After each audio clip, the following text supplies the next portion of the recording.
பேரறிஞர் அண்ணா அவர்களை பொறுத்த வரைக்கும் ஒரு சிறுகதைகளாக இருந்தாலும், நாவல் எழுதுவதாக இருந்தாலும், மேடை நாடகங்கள் எழுதுவதாக அவருடைய ஆசை, அவருடைய கனவு என்பது இந்த சங்கத்தமிழையும் திருக்குறளையும் தொல்காப்பியத்தையும் கடைசி மனுஷன் வரைக்கும் கொண்டு போன சிம்பிளிஃபை பண்ண வேண்டும் அப்படின்னு ரொம்ப ஆசைப்பட்டார். அதை எங்களுடைய முத்தமிழர் கலைஞர் காலத்தில் அதை அவர் செய்து காட்டினார் என்பது எங்களுக்கான பெருமை. அதுக்கு காட்டிலும் இன்னும் ஒரு பெருமை என்பது நம்முடைய தமிழ் மொழிக்கு கிளாசிக்கல் லாங்குவேஜ், செம்மொழி அப்படிங்கிற ஒரு அந்த பெருமையை பெற்று தந்தவர். அடுத்த கட்டமாக எங்களுடைய தமிழ்நாட்டுடைய முதலமைச்சர் தமிழை உலகுக்கும், உலகை தமிழுக்கும் கொண்டு வர வேண்டும் என்று ஆசைப்பட்டு இன்னைக்கு அதை நாம் செஞ்சு எங்களுக்கான பெருமை என்பது மொழிகள் சார்ந்து ஒரு 10 மொழிகள் 1260 புத்தகங்கள், தமிழ் புத்தகங்கள் மற்ற மொழிகளுக்கு இன்னைக்கு நாங்கள் மொழிபெயர்க்கிற அளவுக்கு நம்ம செஞ்சிருக்கோம். நாங்க மற்ற புத்தகத்திலே இந்த மற்ற அதர் கண்ட்ரிஸ் தமிழ் லாங்குவேஜ் மோர் தென் 260. இது எங்களுடைய முதலமைச்சருடைய கனவாக நாங்கள் பார்க்கிறோம். அந்த கனவை இன்னைக்கு நாங்கள் நனவாக்கி கொண்டிருக்கோம் என்று சொன்னால் அதற்கு காரணம் அவர் எங்களுக்கு தரக்கூடிய அந்த உத்வேகம் தான். The Dravidian mindset is not merely political, it is deeply cultural and ethical.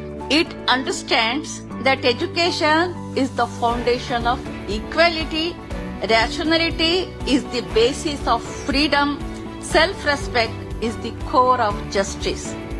This mindset has shaped literature that stands with the oppressed, that writes from the margins, and that refuses silence in the face of cruelty. That is why Dravidian literature has always been people-centric.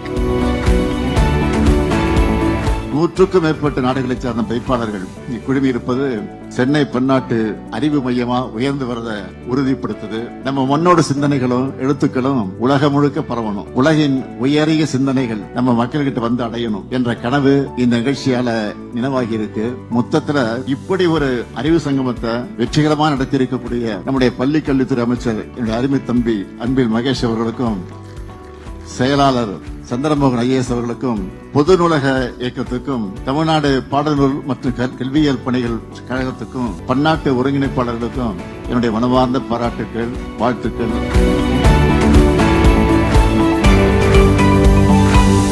குறிப்பிட்ட இந்திய மொழிகளில் வெளியாகிற தலை சிறந்த இலக்கிய படைப்புகளுக்கு தமிழ்நாடு அரசின் சார்பில் ஆண்டுதோறும் தேசிய அளவிலான விருதுகள் வழங்கப்படும். இதனை அறிவிப்பதில் நான் மிகுந்த மகிழ்ச்சி அடைகிறேன். முதல் கட்டமா தமிழ், தெலுங்கு, கன்னடம், மலையாளம், ஒடியா, வங்காளம் மற்றும் மராட்டிய மொழிகளில் வெளியாகிற தலை சிறந்த படைப்புகளுக்கு செம்மொழி இலக்கிய விருது என்ற பெயரில் அந்த விருது வழங்கப்படும். விருதோட தலா 5 லட்சம் ரூபாய் பரிசு தொகையும் வழங்கப்படும்.